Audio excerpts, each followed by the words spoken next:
let's now hear about the state of play currently. And in order to do that, I'd like to introduce Ruth Cairnie to you. Ruth is the Industry Chair of Powerful Women, and she was formerly Executive Vice President of Strategy and Planning at Shell, roles at Shell PLC, and she, prior to that, had a number of senior roles and working her way through to that one. Now Ruth is Chair of Babcock International Group and also the Senior Independent Director at Associated British Foods. But of course, she talks to us today as the Industry Chair of Powerful Women. So Ruth, over to you.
So thanks very much, Louise, and a huge thank you to Sarah for those stimulating opening remarks, and a very big welcome from me to everyone on the conference. I'd like to start by making a few comments about the video we've just seen. I saw it for the first time last Friday, and I have to say I loved it. I love the way it roots everything we're doing in the imperative of the energy transition. I love the way it highlights diversity in its broadest sense, the recognition of the extraordinary challenges that COVID is presenting all of us with. And it feels to me to be right on point for where we're at this year.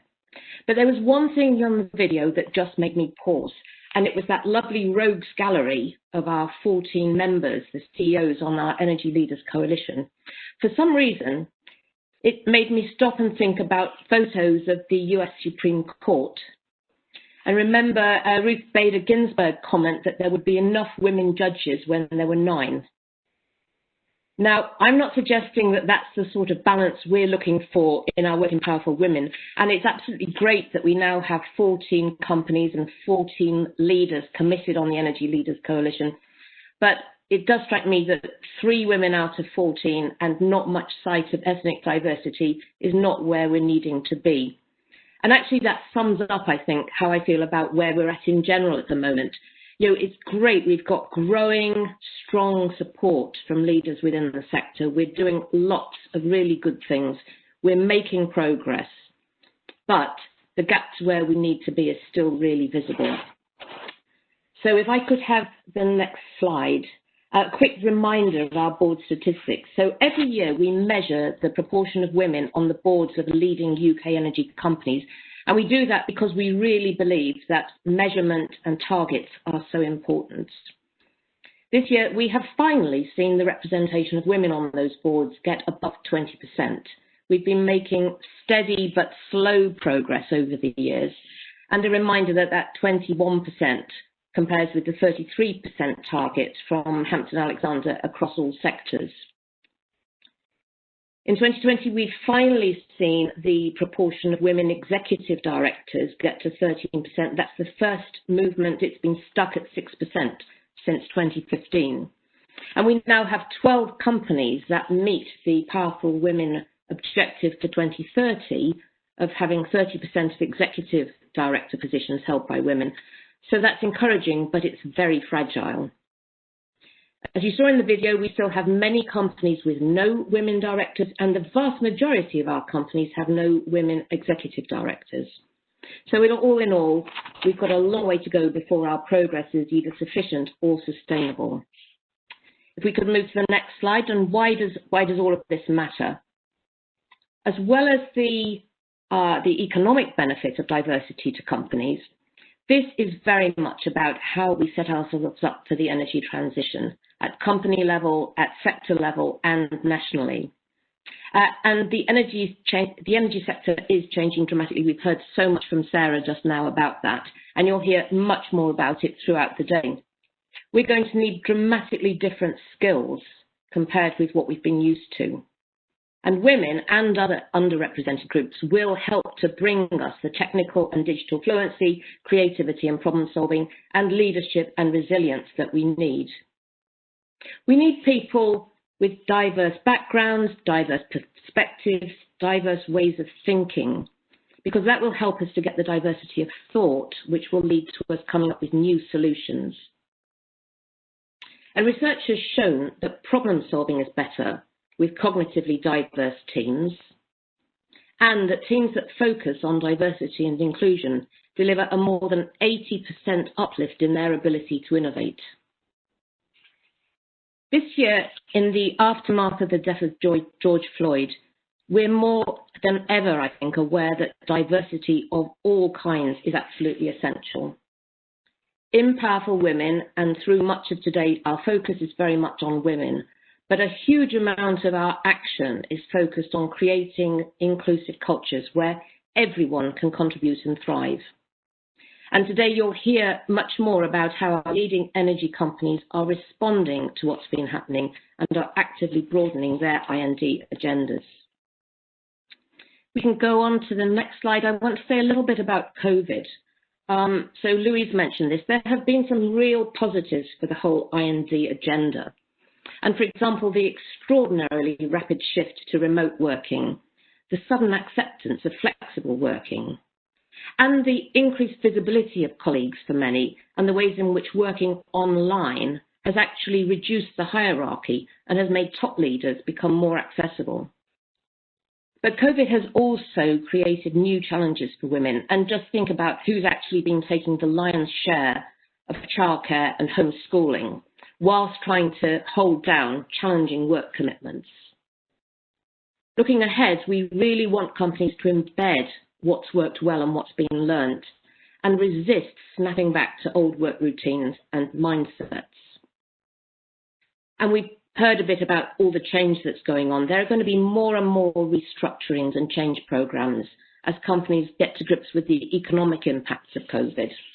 It's so important that companies make sure their processes as they go through those changes are fair, diversity data are tracked carefully, and as Sarah said, we must avoid going backwards on the diversity agenda. Now today we're launching two new important reports. The first is the 2020 Women in Energy Global Study. This is by NES Faircroft and Energy Jobline, supported by Powerful Women. And this year, the study is focused on recruitment, retention and mentoring, finding out what women in energy want. There are quite a number of really encouraging pieces in this report. So women are ambitious to succeed, they have the skills we need, and many of them believe that the industry offers a whole variety of rewarding careers, and they particularly feel excited to be working on the solutions to energy challenges, as you talked about, Sarah. They feel that the recruitment process is increasingly inclusive. But, and you can see on the slide here, a majority of women feel that not all promotion opportunities are being communicated to them. They want more practical support to progress their careers. Only 32% said that their employers offer a mentoring scheme. 65% said that they're considering leaving their role, their current role, and 50% are considering leaving the sector altogether, which makes it clear that there are many companies, or certainly some companies, that need to be doing more to keep talented women on board. The other report today, if we move on, is the second anniversary report of the Energy Leaders Coalition. Now, I'm looking forward to the ELC panel this morning. They'll be talking about their work advancing I&D over the last year and looking at their year ahead plan and how they're going to tackle the ongoing challenges. Leadership is the most important ingredient for making progress on diversity, and the ELC is a safe space for these CEOs who are committed leaders in this area to come together and share what they're doing, challenge each other, and find solutions to some of the barriers they face. And finally, if we can move on, I hope that you all get a lot out of today's conference, and I encourage you to work with us in Powerful Women. In the year and years ahead, we'll be forging ahead with our work. We'll be driving hard on every front and pulling every lever, because we really need to see steady progress, both in the representation of women and in the creation of conscious inclusion. So we want to see progress, and we want to see our progress accelerating, and we would really love you to join us. So have a great day. I'll be coming back at the end, and over to you, Louise. Ruth, thanks ever so much indeed. So you've got us off to a great start, both of you, for which I'm very grateful. So we've had some inspiration and some vision about the opportunities ahead for us in the energy sector, and we've had some realism and some encouragement to keep going and do better in terms of the agenda that we have as powerful women. And as Ruth said, if we come back in a few minutes' time, you're going to be hearing from John Pettigrew, CEO of National Grid, looking at how we build that net zero workforce. And then you'll also be hearing from the Energy Leaders Coalition panel members. We're going to have 5 CEOs joining us from these energy companies, talking about, as you heard from Ruth say, the successes, but also the challenges that they still face.